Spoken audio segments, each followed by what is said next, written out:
Good evening, everybody. Meteorologist Nicholas Snider here. Today is Tuesday, April 8th, 2025. This is First Alert Plus. Not a whole lot to talk about this week, but some more active weather will be headed our way in the coming weeks, so there is more to talk about there. Of course, we have a whole lot to talk about tonight, too, with a whole lot of cold air that will be working on in. So let's get right into it. The three big things here, we have that mid-spring freeze on its way overnight tonight. How will this impact you? Well, of course, some plants could be in danger overnight tonight with how cold it is going to get. Of course, it was cold last night, going to get a lot colder overnight tonight. Flooding continues as well for some of us, especially if you're in the far western reaches of our area.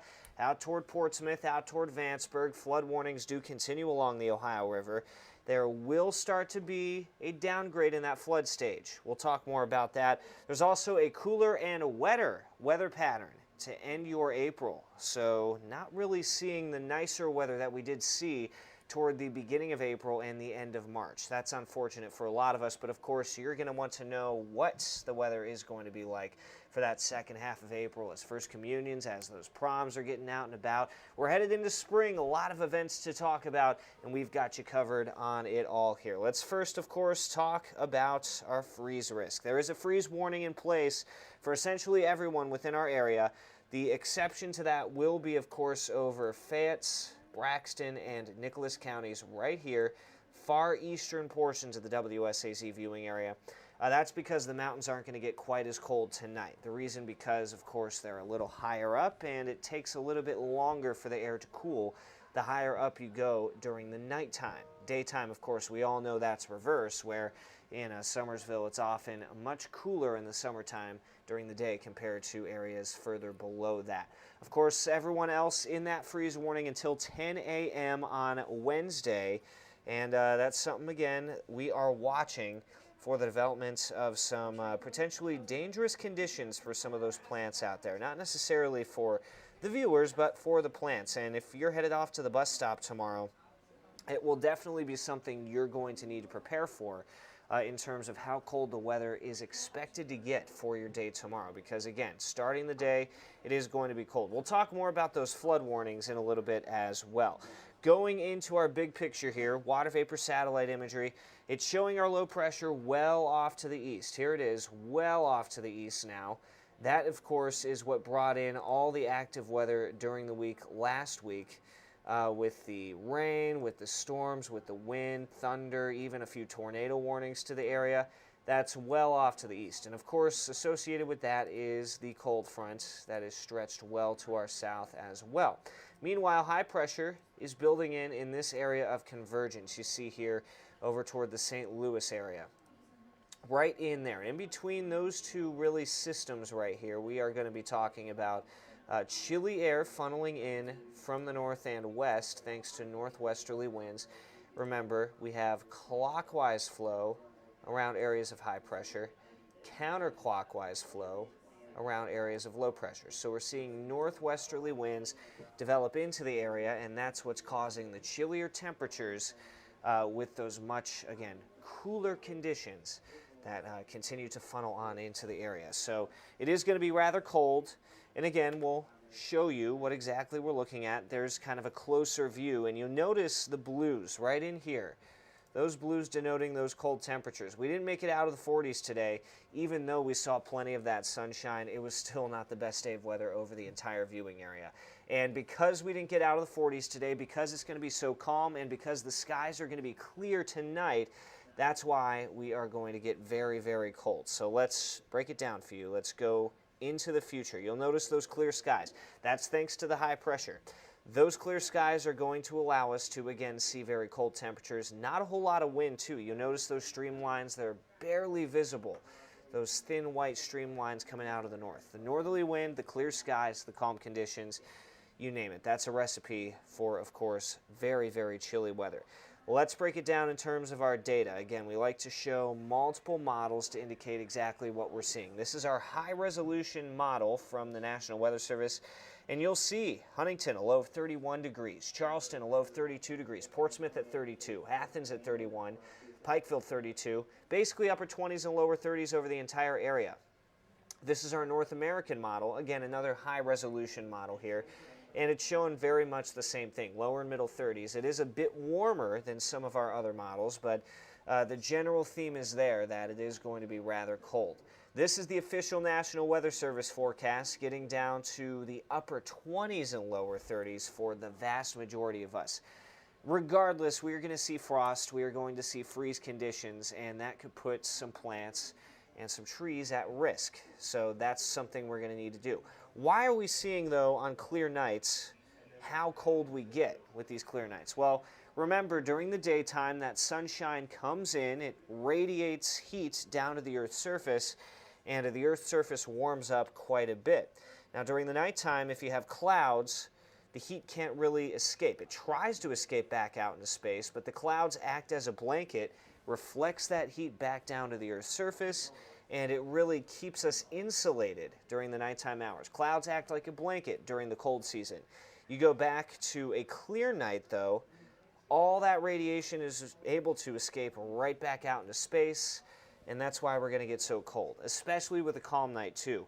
And so this is a perfect scenario for a hard freeze that will likely develop into the area, and it's something that you're going to have to watch tomorrow. Again, the ice scrapers will definitely be needed. The winter coats definitely needed. Hats, scarves, gloves, anything to keep yourself warm early tomorrow morning definitely needed. Now, if you're waiting till around the 10 a.m. hour where we have more sunshine and warmer temperatures working in, you should be a-okay. But early tomorrow morning, you're talking 6, 7 a.m.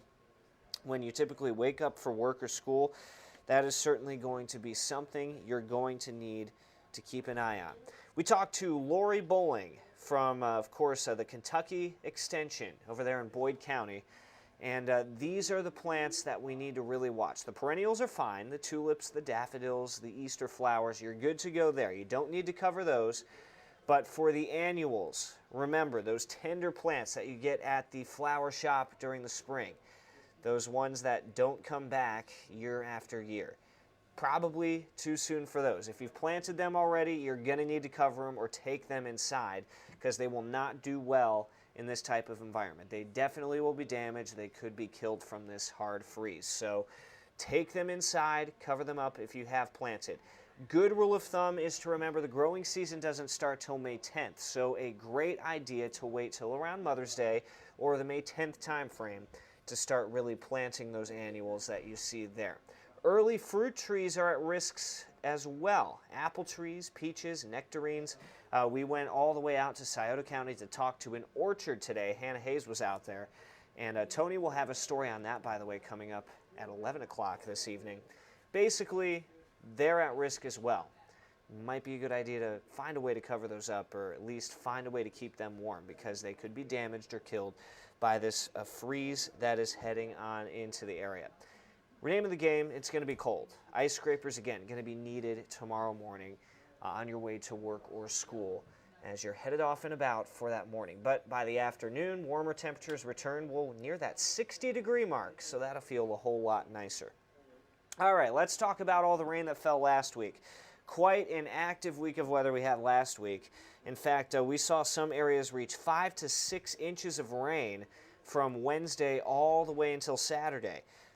Same thing for places like Portsmouth even, who saw 4 to 5 inches of rain. So this is why we're still in flood along the Ohio River in Portsmouth. Even some areas within West Virginia saw quite a bit of activity. This was from a viewer down in the Pinch area of Kanawha County. And you saw, of course, this road flooded by a creek right next to it. So it wasn't just, of course, Ohio. It wasn't just, of course, Eastern Kentucky. It was everyone who saw this. Luckily, though, areas into West Virginia didn't see quite as much rain as areas into Kentucky and Ohio. But areas in Kentucky and Ohio got it bad. This is a view currently of downtown Portsmouth where the Scioto River meets the Ohio River, the mouth of the Scioto River. Yeah, that is flooded. It's not major flooding, but certainly those areas that typically see that flooding in the springtime and into the wintertime in Portsmouth definitely flooded right now. And this is going to continue for at least the next couple of days. Flood warnings are in place for a good chunk of this area. The Scioto River at the Ohio River right here, and the Scioto River all the way up to Waverly and Piketon too, under a flood warning. And of course the Ohio River all the way west towards Cincinnati and flood warnings. Until that Ohio River clears up, we're going to continue to see flooding along the Scioto River. And I'll explain that in just a second. I do want to go to our hydrographs, the weather computer, to kind of show you just exactly what we have been seeing in this general area. Again, the Scioto River and the Ohio River over in Portsmouth are the ones that have been experiencing some flooding. So let's go right to that. This is the Ohio River of Portsmouth. We are still in minor flood stage. The good news is we're coming down from that crest. That crest did occur early morning this morning, very early in the morning this morning, rather yesterday morning even, at 53.78 feet. That would be minor flood stage. It's coming down. Now we still are in minor flood stage in Portsmouth at 52.14 feet. And I want you to notice the National Weather Service in Wilmington does not have this coming out of flood stage until 8 p.m. tomorrow. That would be 8 p.m. Wednesday. So we're still going to be in flooding as more of this water continues to travel downstream along the Ohio River. Now, because we're backed up along the Ohio River, we're backed up in the Scioto River too. That crest in moderate flood stage up in Piketon here, 24.42 feet, that occurred during the early morning hours of, I believe, yesterday as well. Actually, the mid-morning hours of yesterday. It has come down just a bit. It's still in minor flood stage, though, and it should not get out of minor flood stage until Thursday. And again, that is because the Ohio River needs to clear its flooding from the area. So until the Ohio River goes down, we're not going to see the Scioto River come down. So the Scioto River a bit delayed here. And this image that you see here, downtown Portsmouth, probably going to continue for at least the next few days. So those flood warnings will remain in place.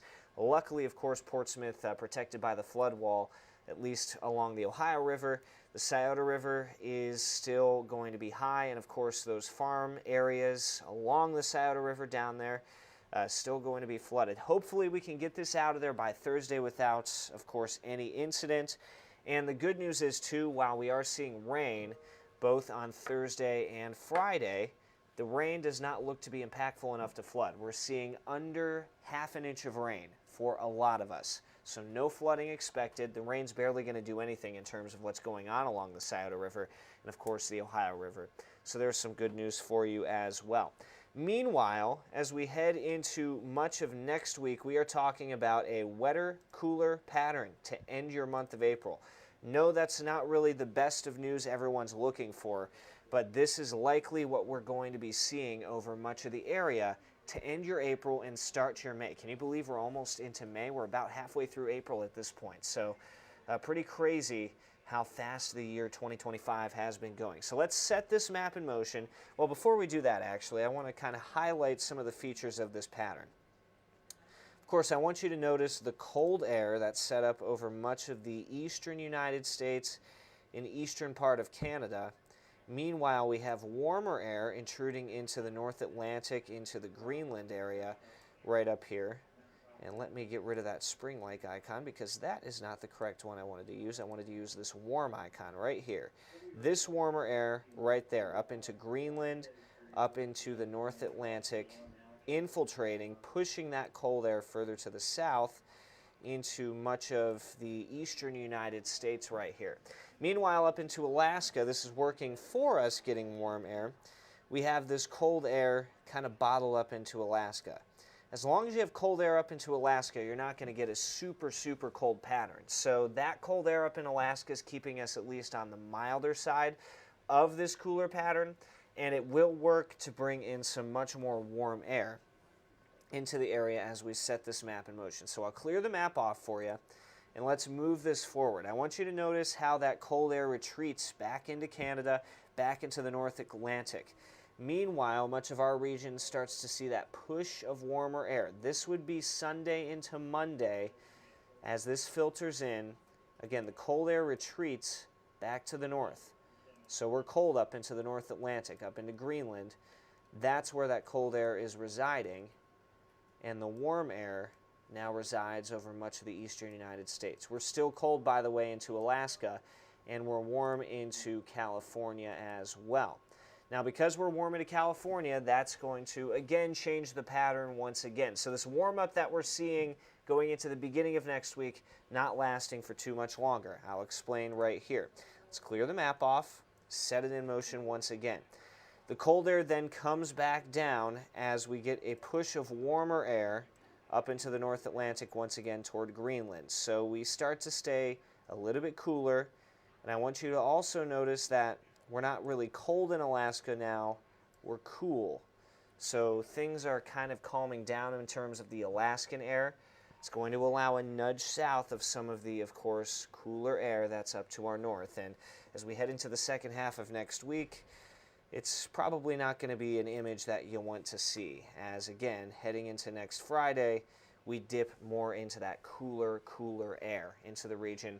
And it looks like because of all those temperature swings, we're going to stay wetter than normal as well. So a cooler and wetter pattern. Let's take a closer look at this. Again, you'll notice that warm air comes back in as we head into next Monday. A brief cool down as we head into Friday. That warmer air nudging in, denoted by the yellows, denoted by the greens. And in fact, I'll circle this up for you so you can really get a good idea. That's all this warmer air. The cool air, again, well off to our north up into southern Canada. But then the cool air retreats back to the south as we again start to see a nudge of warmer air go into the North Atlantic. And that will really cool us down going into the middle of next week and cause, of course, some more rain shower chances to work their way on into the area as well, also toward the end of next week. Let's talk about, of course, the rain chances. We're going into Thursday. This is our futurecast, the American model. Again, we have two models that look at the long range. We have the American model, the European model. Each of them say pretty much the same thing. So here's Thursday again. We're seeing that rain. That's our first chance of rain. Another chance of rain Friday, as this low pressure kind of strengthens to the south and east, pulls in more moisture and allows us to see a little bit more of that rain. Now again, luckily this rain is not going to cause any issues in terms of flooding. We're not going to see that. It's just non-impactful light rain for the end of your week. Could linger into Saturday, maybe even a mountain flurry as a possibility. After that, we're dry. Sunday into Monday looking great. Monday night into Tuesday, our next chance of rain. And then Thursday into Friday of next week, again, not looking too impactful. Luckily, of course, we don't have a whole lot of dry air high up in the sky, which will prevent us from seeing any severe weather from this next week. But next Thursday into Friday could warrant watching for some gusty winds or maybe a strong thunderstorm or two. We're watching. As of now, it looks like that severe threat is going to remain low because we have a lot of moisture high up in the sky. But rain chances this Thursday and Friday, next Monday and Tuesday, and next Thursday and Friday. Going into the European model, again, we're looking at this. Thursday, we have widespread rain. Friday, we have widespread rain. Even a little bit of rain on Saturday as it starts to clear out. Next chance coming Monday night into Tuesday. And then Thursday into Friday of next week, also chances of rain. Now, as far as temperatures are concerned here, again, back to the American model. Notice that temperature drop. This is noon Friday on the American model. 40 degrees. We're going to start you in the 50s on Friday morning. Plummet back into the 40s and 30s by Friday evening. But look at that, 73 by Monday afternoon. So there is some warm weather in the forecast, but it's not going to last too long. We're still in the upper 50s and lower 60s by the middle of next week. And while we have some swings up and down, it's dominated by slightly cooler than normal temperatures here. The European model is a bit delayed on this front here coming in, so we're still in the 50s and 60s here, but I do think eventually we get to the 40s and 30s by this Friday. Very warm by next week, upper 60s, lower and middle 70s. In fact, I could see us reaching near the 80-degree mark by the beginning of next week. And then milding out, temperatures below average into the upper 50s and lower 60s by next week. This is the folks at the Climate Prediction Center's prediction right here. Slightly below normal temperatures. Right here denoted by this lighter blue color, impacting places like northeastern Ohio, coming down into portions of West Virginia. Meanwhile, the warmer air remains off to the west. So it doesn't look like we're going to stay at least above average for an extended period of time. We could see an extended period of below average temperatures, but not a very extended period of that. we're kind of up and down, but slightly cooler than average. Meanwhile, as far as our precipitation is concerned, while the Climate Prediction Center does have us in an average pattern, I think our precipitation is going to end up above average, at least over the next 7 to 14 days, as again, we have multiple systems coming through with those temperature swings kind of driving all of this. And it's something we will have to continue to keep an eye on. Of course, it is spring. Any temperature change could bring the potential of some strong storms. The way it looks right now, we're giving you this first alert, Thursday into Friday of next week would be the best chance of a stronger storm, and that chance is low. We'll continue to keep an eye on it, though, for you. This is First Alert Plus. We air every Tuesday around this time, 6:45 p.m. We talk about anything that's impacting you in terms of weather, give you in-depth information on what you need to know. It airs on all of WSAZ's digital platforms, of course, on Facebook, YouTube, the Roku app, our free app that is on your phone as well. Anything you can watch it on that's not on air, we got you covered on all the digital platforms.